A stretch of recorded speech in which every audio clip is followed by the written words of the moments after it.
আন্তর্জাতিক রক্তদান দিবস এবং বিশ্ব পরিবেশ দিবসকে সামনে রেখে বিশেষ উদ্যোগ গ্রহণ করল ভোরের আলো নামে রায়গঞ্জের একটি সামাজিক সংগঠন। শুক্রবার সকালে এই সংস্থার পক্ষ থেকে একটি অনুষ্ঠানের আয়োজন করা হয়। এদিনের এই অনুষ্ঠানে শততম রক্তদাতা সন্তোষ বেঙ্গানিকে সংবর্ধনা প্রদান করা হয়। এরই পাশাপাশি রায়গঞ্জ বিশ্ববিদ্যালয় এবং দমকল বিভাগকে স্ট্রেচার প্রদান করা হয়। পরিবেশ দিবসকে সামনে রেখে সবুজায়নের উদ্যোগ নেওয়া হয়েছে। আজকে আমাদের কর্মসূচি হচ্ছে বিশ্ব আন্তর্জাতিক রক্তদান দিবস। এই রক্তদান দিবসে আমরা সম্মাননা জ্ঞাপন করব সন্তোষ বেঙ্গানি মহাশয়কে।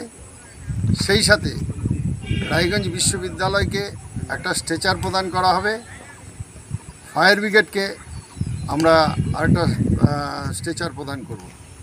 এই অনুষ্ঠান ছাড়াও আমাদের পরিবেশ দিবসে আমরা যেমন গাছ লাগিয়েছি, এমনকি আমাদের যে মাঠ পরিষ্কার সেটাও গতকাল করা হয়েছে।